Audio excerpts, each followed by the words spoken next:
Hello everyone, back to my channel Abida's রান্নাঘরে সকলকে স্বাগত। আসসালামু আলাইকুম। কেমন আছো বন্ধুরা? আই হোপ সকলে ভালো আছো। আমিও আমার পরিবার নিয়ে খুবই ভালো আছি। আজকে আমি তোমাদের সঙ্গে শেয়ার করব গরুর কলিজা ভুনা এবং মুরগির মাংস দুটো রেসিপি নিয়ে এসেছি তোমাদের সঙ্গে। সাথেই থাকবো টিপসহ রেসিপি শেয়ার করব। এই তো প্রথমে আমি গরুর কলিজাগুলোকে পানির ভিতরে দিয়ে দিচ্ছি, আর পানির ভিতরে দিয়ে আমি একটু বয়েল করে নেব। তার কারণ হচ্ছে অনেকেই বলে কলিজা রান্না করলে কলিজাগুলো কালো হয়ে যায়। তো এভাবে আমার টিপস ফলো করে যদি তোমরা গরুর কলিজা রান্না করো তাহলে কোনোভাবেই কিন্তু কলিজাটা কালো হবে না, আর সুন্দর কালারটা থাকবে। আর এই তো আমি রান্না করার জন্য কিছু মশলা ব্লেন্ডারে করে নিচ্ছি। তো মশলাটা করে নেওয়া হয়ে গেছে। এর ভিতরে রসুন, আদা এগুলো মিক্স করে নিয়েছি। আর এদিকে আমি কিন্তু কলিজাগুলোকে গরম পানিতে বয়েল করে নিচ্ছি। তার কারণ হচ্ছে যে কলিজার ভিতরে যে রক্তটা থাকে, যদি এভাবে কিন্তু রান্নার আগে কলিজাটাকে একটু বয়েল করে নেওয়া যায় তাহলে কিন্তু এই যে ফেনাটা, এটাই কিন্তু ওই ময়লাটা, তো কলিজার ভিতরের ময়লাটা কিন্তু পুরোপুরি এভাবে বের হয়ে যাবে। তোমরা চাইলে কলিজাগুলোকে ছোট ছোট পিস করে কিন্তু এভাবে একটু বয়েল করে নিতে পারো। তো বয়েল করে এভাবে যদি নাও তাহলে কলিজা কিন্তু কোনোভাবেই রান্না করলে কালো হবে না। তো সবসময় কলিজা রান্না করতে গেলে এভাবে একটু গরম পানি দিয়ে আগে ভাপ দিয়ে নেবে, তাহলে সুন্দর থাকবে কালারটা।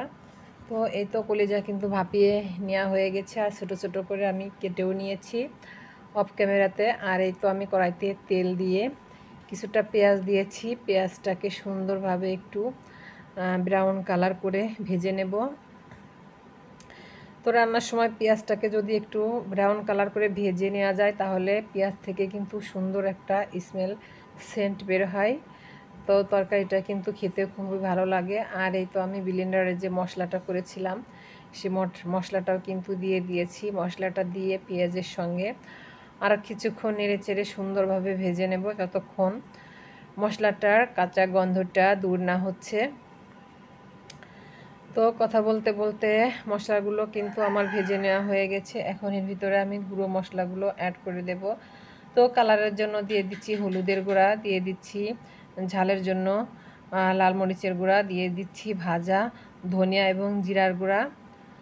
তো এই ভাজা গুঁড়া মশলাটা দিয়ে আবারও ওই ভাজা মশলার সঙ্গে নেড়েচেড়ে সুন্দরভাবে আরও কিছুক্ষণ ভেজে নেব। তো স্বাদ মতো লবণটাও দিয়ে দিয়েছি, লবণটা দিয়ে আবারও একটু নেড়েচেড়ে নিচ্ছি।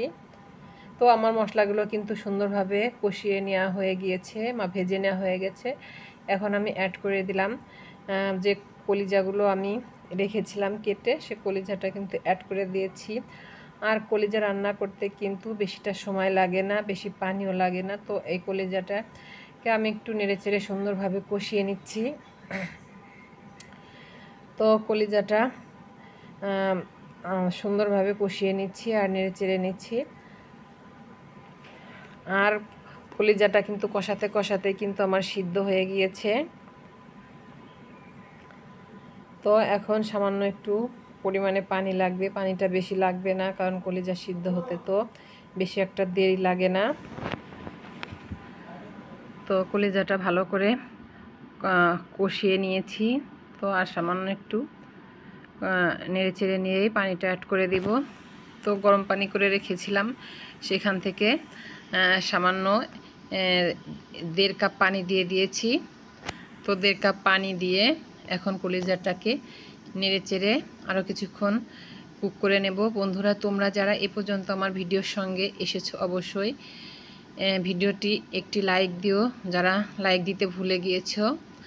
আর যারা নতুন বন্ধু আমার চ্যানেলে আজকে আমার ভিডিও দেখছো অবশ্যই চ্যানেলটিকে সাবস্ক্রাইব করে রেখো,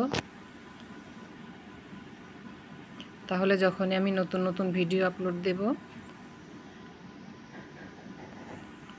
তখনই তোমাদের কাছে ভিডিওর নোটিফিকেশন চলে যাবে। আর চ্যানেলের বেল বাটনটি অবশ্যই চেপে রাখবে। আর এই তো কিছুক্ষণ পরে আমি ঢাকনাটি খুলে নিয়েছি। এখন একটু নেড়ে চেড়ে এখন একটু গরম মশলার গুঁড়োটা দিয়ে দিচ্ছি।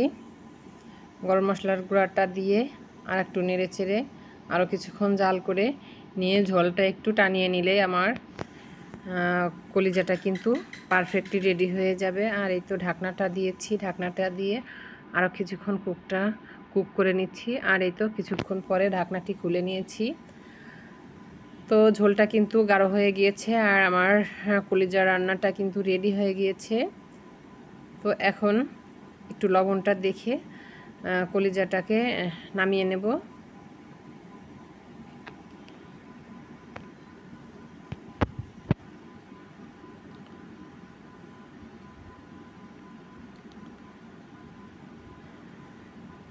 তো বন্ধুরা, আমি যেভাবে কলিজা রান্না করলাম, আমার এই টিপস ফলো করে তোমরা যদি কলিজা রান্না করো তাহলে কলিজা কিন্তু কোনো রকমই কালো হবে না, আর কলিজার সুন্দর কালারটা থাকবে আর পারফেক্ট টেস্টটা পাবে।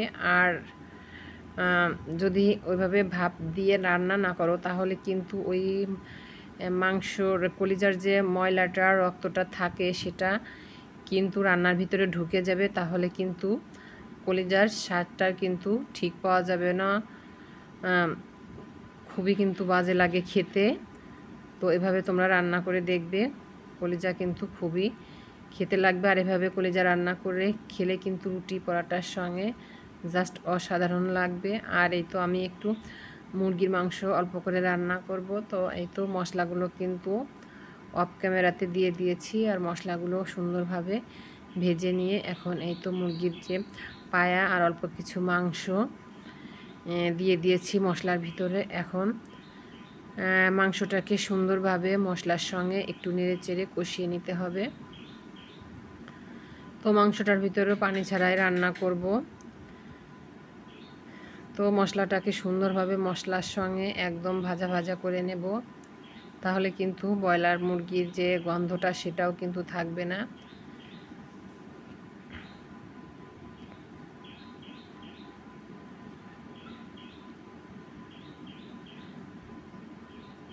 তো মাংসটাকে নেড়ে চেড়ে কিন্তু সুন্দরভাবে আমি কষিয়ে নিয়েছি।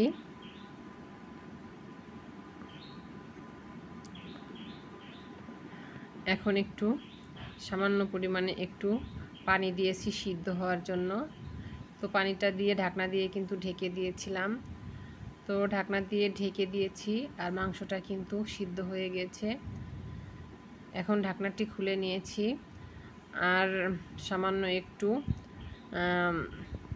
গরম মশলার গুঁড়োটা দিয়ে দেব, তাহলে কিন্তু আমার মাংসটা রান্নাটা কিন্তু রেডি হয়ে যাবে। আর আমি লবণটাও দেখে নিয়েছি, কারণ যে কোনো কিছু রান্না করতে গেলে লবণটা যদি ঠিক না হয় তাহলে কিন্তু খেতে একদমই ভালো লাগে না, আর তরকারির কিন্তু মেন যে স্বাদটা সেটাও কিন্তু পাওয়া যায় না। আর এই তো গরম মশলার গুঁড়াটা কিন্তু দিয়ে দিয়েছি। এখন মাংসগুলোকে আরও একটু নেড়ে চেড়ে ঝোলটা আরও একটু টানিয়ে নিয়ে, তো আমার মাংসটা কিন্তু রান্না হয়ে গিয়েছে। আর আমি মাংসটাকে একটি সার্ভিং প্লেটে এখন তুলে নেব। তো এই তো অলরেডি মাংসটাকে কিন্তু আমি প্লেটে নিয়ে নিয়েছি। বন্ধুরা, আজকের মতো আমার ভিডিও এ পর্যন্তই। দেখা হবে নেক্সট ভিডিওতে। সে পর্যন্ত সবাই ভালো থেকে